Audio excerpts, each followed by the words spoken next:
Natural selection. You have probably heard this term before as it is applied to the process of evolution.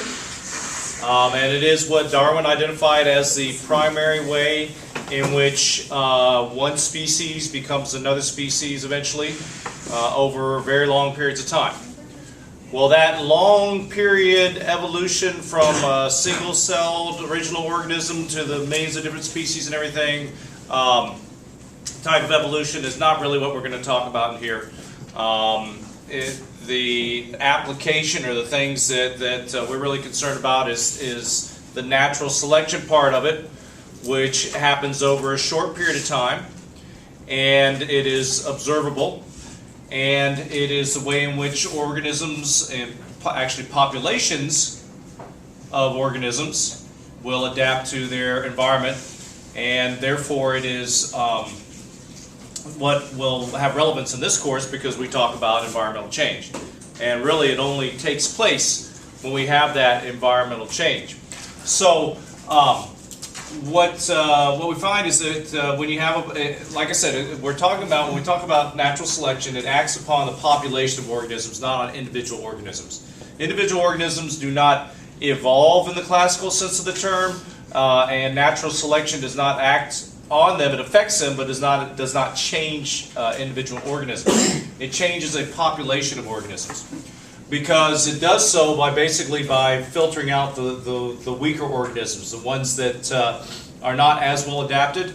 Either they don't survive till they get to reproductive age, or once they get to reproductive age, they don't get to mate or mate less than more successful organisms, and therefore their less adapted genes do not get passed on to the next generation. So, as it says here, there are certain things that make some organisms better fit to survive in an environment. These properties and characteristics are known as adaptations. And a key thing, key property of these that we have to take into consideration when talking about natural selection is that they have to be heritable. What does that mean? I think heritable means, yeah, they have to be able to be inherited from one generation to another. Therefore, they must be genetic. They must be in the genes of that organism. Okay, and otherwise, that's the natural selection does not work. Natural selection happens from generation to generation, not within the lifetime of an organism. Okay. So not only do these adaptations, these traits, which may be physiological, or anatomical, or they may be behavior related, as long as they're still passed on genetically, like instinctual behavior. Scientists are still not quite sure how that's passed on, but it is things that organisms do from generation to generation without having to actually learn them. These adaptations also, in order for them to work in natural selection, they have to make that organism better able to reproduce in their environment, more so than other organisms in that population.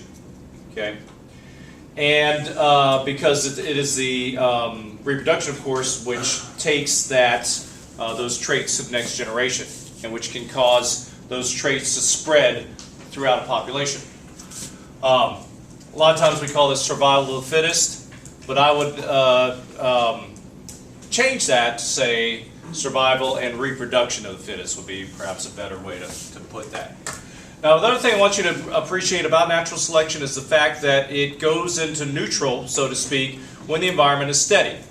In other words, as environmental changes take place, you have this natural selection process going on, weeding out or trimming out those things that are not well adapted, those that are survive, reproduce, and pass those traits on. And so you hit a point where it stabilizes out. And no major changes in the population's, what we call gene pool, in the genetics of the whole population, take place. You have minor ones, of course. You have mutations that come in there. You have the recessive genes that are still around that show up in everything in many cases. But otherwise, it stays about the same. It's only when you have a change in the environment that natural selection starts to take place. You have environmental change. And of course, that's what this course is about, how we change the environment. So a lot of times these environmental changes may be caused by humans. And so what happens over several generations. So an example I like to give is one of lions on the savannah in Africa. When the rains are good and therefore the grasses are healthy, and therefore the zebras and gazelles and wildebeest and all those things that eat the grass and that lions eat, their population numbers are up. In that particular situation, it would be a good prediction to say that the strongest male lions will be the ones that not only survive but actually obtain breeding rights, so to speak. Lions are a type of organism that practices selective breeding or competitive mating is another way to look at that, and that the males fight it out with each other to see who's going to get a chance with the females. Okay, so they have a pride, and they have there'll be one male and several females in there that he mates with. So the bigger lions are the ones that usually are the ones that win out on the fights. Then you will see, when times are good, you will see larger lion offspring. They'll pass those traits on that made them big to their cubs. Then you have environmental change take place. So say you have a drought, and therefore the grasses recede, or maybe a disease that hits the grasses or whatever. And therefore there's less herbivores to eat, and therefore that malnourishment, malnutrition makes its way up the food chain, and it's no longer a great thing to be a big lion anymore, because the bigger an organism is, the more that it has to eat. So they get weaker or sicker first, and this gives the opportunity for the smaller lions to come in and challenge the dominant lion in a pride. And so since they're smaller, they're better able to handle malnutrition, and probably they have lived through being the smaller ones and not having pride of their own. They've lived through starvation and having less to eat in general anyway. So they're better adapted to that. So they're going to come in, they'll chase the bigger lion out, which is not feeling too good anymore, and then make with the lionesses and have smaller cubs. So after a while, you see the majority of those lions are smaller. The actual average size of that lion population will get smaller, will get lower, and therefore you have a change in what we call the gene pool. That's all the different genes that you find in the population of those organisms. And that's natural selection. Okay. The reason why that population of lions was able to continue on and survive is because they still had some small lions in there. So even though you got when that times are good, you got the male lions reproducing mostly, you're still going to have some smaller lions to get a chance to reproduce, and you're also still going to have, since there's many different genes that control recessive genes that pop up, and a male lion every once in a while a big lion is going to give birth to small cubs. And small, by small I mean they will be small for the rest of their lives. Okay. So the reason why you have those things is because of genetic diversity. Now it's similar to biodiversity, in particular in the fact that it is good for the population. Now biodiversity is good for an ecosystem. Genetic diversity is good for a population. And for the same reasons though. Because when changes take place in an ecosystem that has a lot of different species, in other words is biodiverse, then there are certain species, there's enough of these species around that can take those new conditions that they will, they'll carry on. And you'll still have an ecosystem there. With a population, when you have a change, there's enough of the type that are adapted to that change in the present population, then they will survive and they will spread those genes on to the next generation. Okay. So they can survive that environmental change. Now, of course, people mess things up. That could be the theme of this class by doing something called artificial selection. And we've been doing that for thousands of years, ever since we started domesticating plants and animals as part of the agricultural revolution that happened 10,000 years ago.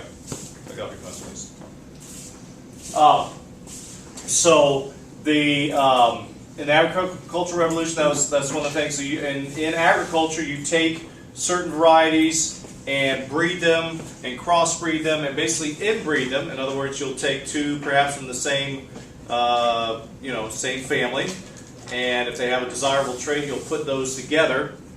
And since the desirable trait is probably caused by the same gene, you're just magnifying that particular gene, its prominence, and therefore you're decreasing the genetic variation of that genetic diversity of those types of plants. So consequently, even though you get plants that will produce big ears of corn that have lots of kernels on them, whereas wild corn, it's like maybe a few inches long with maybe a dozen or so kernels on it, but very well adapted to its native environment, you're going to produce corn that is not. And since it's not well adapted to either the soil or the climate and the pests and everything, resistant to pests and all those other kind of things, we have to do things to those crops and animals, livestock, such as use fertilizer and pesticides and extra water than normal. All of these things, because we have produced these things that can't survive without our help, but they produce big tomatoes, lots of corn, etc. And so that is the process of artificial selection. That's the environmental impact that comes along with it, is the fact that we have to do so much more to keep these things alive and make them survive. And there's also an issue with the fact that, particularly with plants, that they can crossbreed with native species. So the pollen can get blown out or carried by pollinators of domestic corn, for example, or wheat. And there's a good chance where these things are grown that there's a wild variety that they can mate with in the wild, and therefore those genes get transferred to the wild population, and that weakens that wild population. So you've got both the extra use of pesticides, fertilizers, and water that comes with using these artificially selected food crops and livestock, and also the potential for their weaker genes to get out in the natural environment. And I'll recall you back to when we talked about agriculture, we talked about heirloom varieties and how that tries to help compensate for that, but that's the way it is for now, at least. So how does nature ensure genetic variation? What's the main process in nature that does that? Everybody's favorite subject.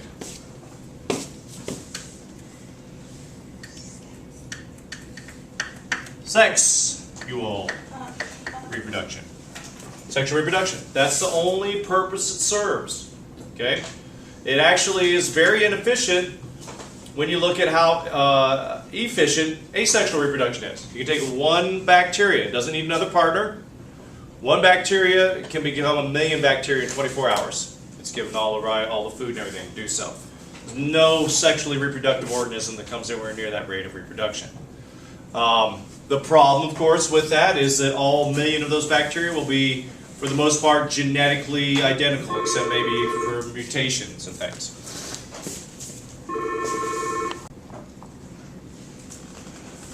All right, so sexual reproduction, that is the purpose of that. That's why the desire is so strong. It's not just in people. If you've ever watched the animal videos and stuff, they go to extraordinary lengths to try to mate, life-threatening lengths. And, the individual organism doesn't need this. You can go, believe it or not, girls, your boyfriends will probably tell you something different, but you can go your whole life without reproducing and be as healthy as anybody else. So it's just the only purpose it serves is to provide your population with genetic diversity. Okay. Natural selection, of course, is a natural process. It's the way things adapt to their environment. But when you throw in anthropogenic activity, it causes another problem. Just like the ecological pyramid was the natural way that ecosystems are set up, but when we throw toxins in there, we get biomagnification, and it's a similar idea in that respect. In this case, it is the use of pesticides and antibiotics, and the way organisms through natural selection deal with that causes problems. Okay, because we use these things to kill things, right? Pesticides and antibiotics. Bugs and weeds for pesticides and bacteria for antibiotics. So that is an environmental change to their population when we spray them or swallow them or inject them or whatever to that population of either the pest or the bacteria. So within that population, a lot of times you will have part of those organisms that are resistant. They have some adaptation. With insects, a lot of times, some insects, their exoskeleton is thicker than others. So that means that the pesticide's not going to penetrate as well into their bodies. With antibiotics, bacteria have the ability to build many different enzymes, and a lot of times they end up producing an enzyme that will break down that antibiotic. So that's one of the ways that the bacteria tend to do that. And they all tend to do that. Eventually, at some point, some members of that population will, no matter what kind of antibiotics we build, bacteria will find a way to build something to take it apart. It's kind of scary when you think about it. Now, in the case of pesticides, what this means for farmers is that when they treat the pest population one time, when they spray your crops one time, they're going to knock back, maybe 90% of those whatever it is they're spraying. But the 10% that's left behind, their numbers, first of all, are going to expand more rapidly because they don't have the competition of their other members of the population. You just sprayed them and killed them. And then second of all, they're also going to reproduce now and pass that resistance on to their offspring if it's a heritable trait. And therefore, next time the farmer comes out and you've got a whole population, they're all going to be pesticide resistant. So they have to either switch pesticides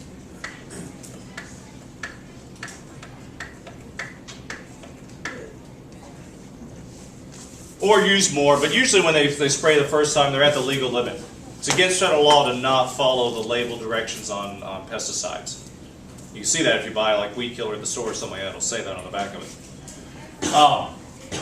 And so they will, one of the practices is to have just a rotation of different pesticides that they use each year. So they hit them with something different the next year. This is called a pesticide treadmill.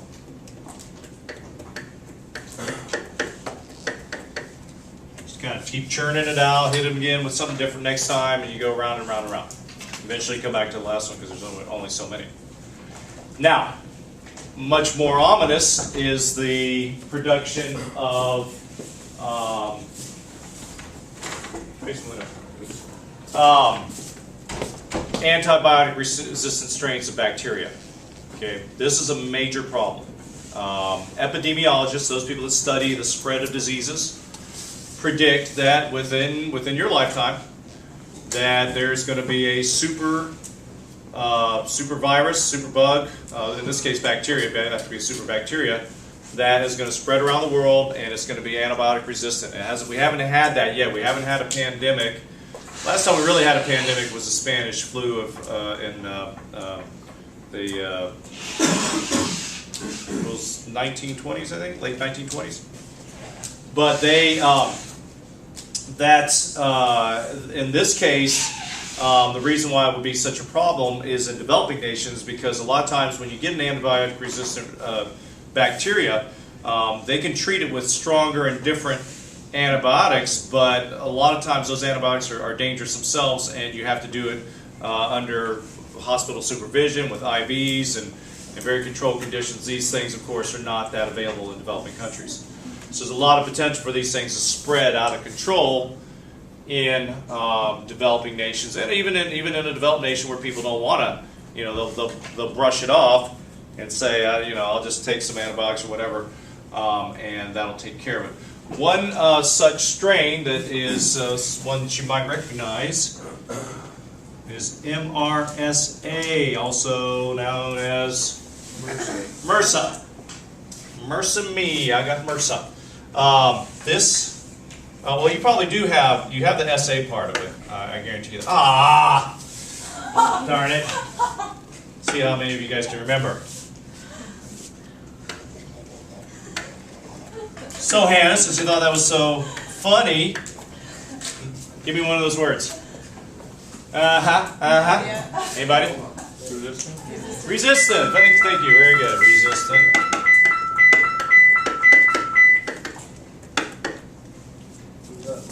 Common. That one's probably one that you won't know, so I'll give that was a common bacteria. Methicillin?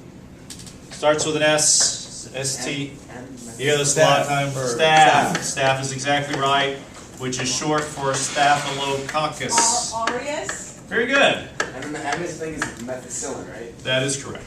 Damn. Cole and Ari said that's a compound. But that's good for both of you guys that you know that. Methicillin, which of course is a type of penicillin. So Staph aureus is a common bacteria that everybody has on their skin. Okay, and oftentimes will cause pimples or boils. All right, normal conditions it is not harmful. It can be life-threatening, like any bacteria, if it gets into and reproduces inside your bloodstream. That's a condition called sepsis. When you get that, so it's rare that happens, but occasionally it does. Normally, that happens. You're going to get a fever and everything, and take you to the doctor. They're going to look at it, and they'll give you a antibiotic to treat that. Oftentimes, methicillin. Okay. However, since this is not uncommon, and also since dermatologists used to make a practice of prescribing daily dosages of methicillin to fight this and other acne-producing bacteria, there has been a resistant strain that if you get this, you know, it can be bad if you get like in a boil or something like that, but they'll still treat it topically and just hope that it heals up on its own. If you get this in your bloodstream, you got a problem. And what they'll do is that once they determine it's MRSA, they will have to go ahead and put you on vancomycin, probably, which is a very strong antibiotic. They'll keep you in the hospital, and they'll, it's really actually the vancomycin itself is the main reason why they keep you in the hospital to monitor you. And of course, if the sepsis goes out of control, that's gonna be bad too. But so that's MRSA. That is a antibiotic-resistant bacteria. It got that way through natural selection, through somehow one part variety of this bacteria learned how to break this stuff down. Its numbers have grown because of people using that methicillin and killing off its fellow non-resistant Staph aureus bacteria, and therefore making them more popular. Now this is why, by the way, you see when you take antibiotics, when you take antibiotics, it'll tell you, it'll specify to take all of them. Because a lot of times what will happen is you'll take a few for 3 or 4 days, it'll knock out most of the bacteria, and you'll feel better. So be like, all right, I don't want to keep taking this. I don't want to take this for 2 weeks. And you stop taking it. Well, what's happened is it's knocked out the resistant ones, the ones that are resistant at least at a lower exposure, and it's left those that need more time to be killed in your body. And so next time, you might not be so lucky. That one, the resistant one, might expand and have problems. Chris, you got it. Is that all a staph infection? Like you get it from spores and stuff like that? Well, like I said, staph is on your skin. So if you cut yourself, for example, it can push it in there, and it can start to grow under your skin, and that's when you'll get like sores and it look like big pimples a lot of times. That's oftentimes what happens there. Usually that's as far as it goes, but every once in a while it's under your skin, you got blood flow going on there, it gets into your bloodstream, and if it doesn't get eaten up by your immune system, it has a chance to start dividing and eating the your nutrients and your red blood cells and stuff. That of course is when you can have a big health problem that comes from that. Any questions about natural selection, pesticide resistance, antibiotic resistance, all that stuff? Sex? I don't want to answer your questions about sex, but why it's there, that's why. Think. Oh. Like Okay, guys, so I'm not saying like I these particular effects, as I mentioned, for natural selection occur to populations. They have their effects on populations, not on individual organisms. Okay, so a big part of this whole effect overall, as far as what happens in an ecosystem, has to do with population growth. And what we see is that there's 2 main ways in which organisms will reproduce with the ultimate goal of continuing the species on, making sure the next generation survives, and so on and so forth. Or strategies is what they call them. That's why they call these K strategists and R strategists. One of them is the K strategist, and if you want to think Big K, like, isn't that Kmart? They call themselves Big K or something, even though they're all closing down. But K, yeah, Circle K, but that doesn't really apply to this because these are bigger organisms. That's what I was trying to say, Big K. Anyway, K equals capacity. I looked it up because I want to know what the different R and K meant, and I guess it's a German word for capacity. But these particular types of organisms, they tend to be big. They tend to live a long time, which means that, in particular, that they have more than one breeding breeding cycle, and so they will breed multiple times during their lifetime. They tend to have low birth rates, death rates. In a way, both of those are correct when you compare them. So I'm going to go ahead and let you both have a point for that. But overall, we call these fertility rates. It's basically how many offspring on average these organisms have at each mating circumstance. Okay? And another characteristic of these is that they care for the young after they're born. So they keep them around for a while. You look at mammals, for example. Mammals actually have a particular organ that is solely for this purpose, which is what? What am I talking about? For caring for the young. Particular mammalian organ. As a matter of fact, it's where they got their name. Marsupial. Kangaroo pouch. No, that's a good guess. Although the pouch is just kind of a pre-embryo kind of thing. But Woo. this is true of all. Milk. Milk is correct, which comes from Titties. nipples. Yes. What's the gland called? Oh, the mammary. Mammary glands. You don't have to grab yourself to show us. I didn't grab You myself. I did. You went all the back. You went like that. Anyway, mammaries, mammals, mama. Those all come from the same idea, and that, of course, is the purpose of that. Are girls first in the womb? That's why they have nipples. What? I think you were trying to say Like, that. no, you're we're right. girls. Yeah, like first you look like a female, like as a fetus, and then they grow. Anatomically, everyone starts out as a girl, and then if they're male, I was a girl. then No, we have wrong thing. the ovaries. I don't think that has anything to do with the mammary glands. Apparently, supposedly, with induction, males' mammary glands can actually become activated. Supposedly, if whatever. But it takes work. Yeah, but yeah. So, So weird. point being, yeah, it is weird. A guy yeah, can so- do that. Anyway, I feel like totally off subject. So let's Makes me guide so the plane uncomfortable. back before you start asking your boyfriends to do weird things. Let's stay back on subject here. They will tend. Stop talking, please. They will tend to follow what's called S-shaped or logistic growth curves. Okay, and we'll look at that in a minute.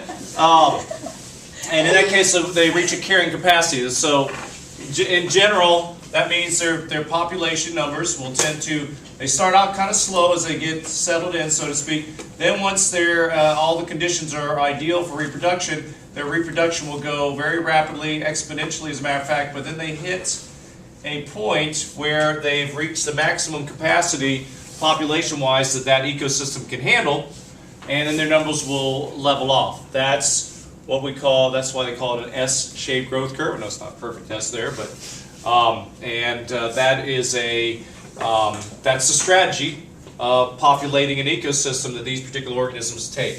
Once they get up here to that carrying capacity, the reason why they do that, why their population numbers don't continue to grow, is that the density of the population as such becomes a limiting factor. It increases the death rate and eventually reduces the birth rate as well.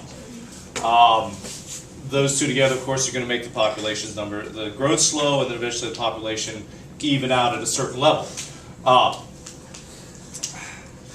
I'm not gonna give this to you, Group 3, because it's not technically correct to just say it's a high population, because that depends upon how big of an area that population is in. It's actually when it becomes too dense, too many organisms per unit area. Okay? And as you might imagine, when that happens, you're going to run out of things. You're going to have resource depletion, food, water, etc., space, all those things that all the organisms require in that area are going to be in short supply, so that's going to be a problem. Another thing that happens when you get a lot of organisms together in a particular area is that disease tends to spread, as you might imagine, because of that density, and that's going to knock back your population numbers. In aquatic ecosystems, now pollution is not usually a problem in terrestrial ecosystems, but in aquatic ecosystems, you're going to build up with waste products.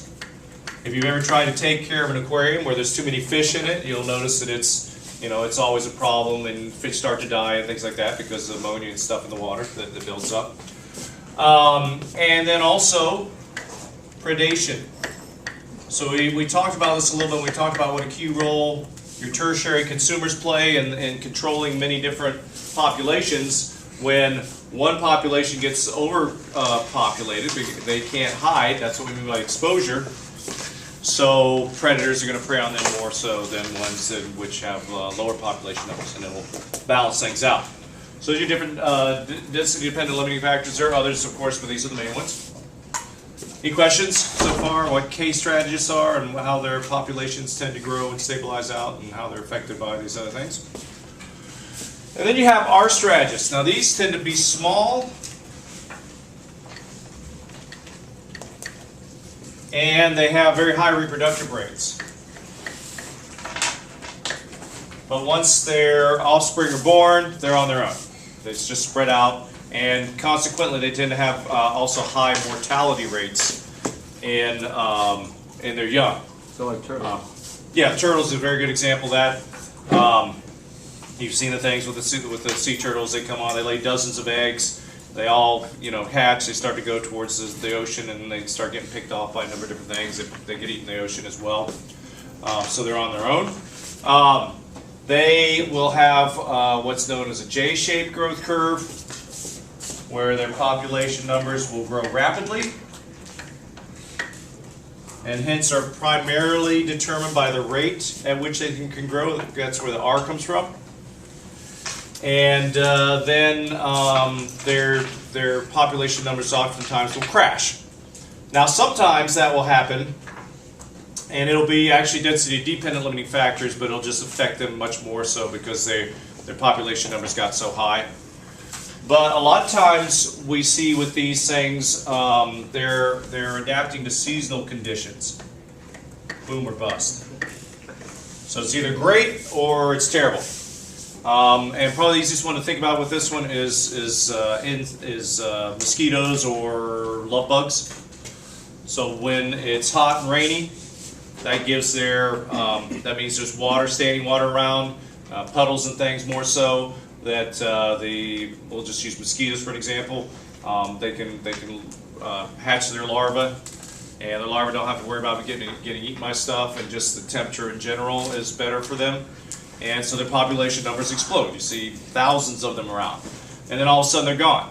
You don't see hardly any of them around, so their populations go up and down. So a lot of times these are weather-determined, seasonal kind of things. How come they don't just ever die off? Well, they have spores, they have eggs, and it's the goal of a population to make it through to the next year. So they have things in place that will ensure that. Otherwise, they'd be gone. They'd be extinct. So, and believe it or not, as much as I hate mosquitoes as well, and we don't even live in an area where you have a lot to fear about mosquitoes from diseases, but they are an important part of the ecosystem as well. And a lot of times they'll be limited by these density-independent things that will happen no matter what the population density is. Whereas these kick into place because the population is too dense and crowded. These happen no matter what, such as fire, floods, things like that, and climate and seasonal changes, weather changes, and also the activities of foundation species. Like we talked about before, foundation species can come in and totally change that environment, and they'll die out because of that. Yeah, like the elephant or people or beavers, Questions? No. K versus R. These graphs represent what I just discussed on the previous slide as far as population growth. Both K and R strategies are represented up there. Evan, that's right. We first talked about K strategies. We said they had what shaped growth curve, Paul hyphen David? What letter shaped growth curve for K strategists? No. S, thank you. So there's your S right there. Didn't hear you because everybody else was yelling it out. And they will have a lag phase. Lag means that they're still getting accustomed to their environment. But once that happens, they can grow at an exponential growth rate. So it's an ever increasing each time period. It gets faster and faster because you have more populations, more organisms, more populations they can keep going. Okay. But once they hit a certain point, that the pressures of density-dependent limiting factors here represented by the little green arrows, starvation, predation, disease, those kind of things, are going to cause their population numbers to drop, and then once the pressure eases up a little bit, they'll come back up, and they'll even out around what's known as the carrying capacity, right there, letter B. So that is basically how much that ecosystem can carry of that particular species. Okay? So that is your K strategist. Those are the different parts of the K strategist. Sit tight. The R strategists follow a J-shaped growth curve.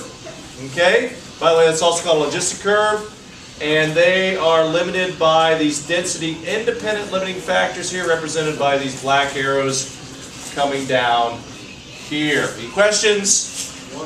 Seniors may go.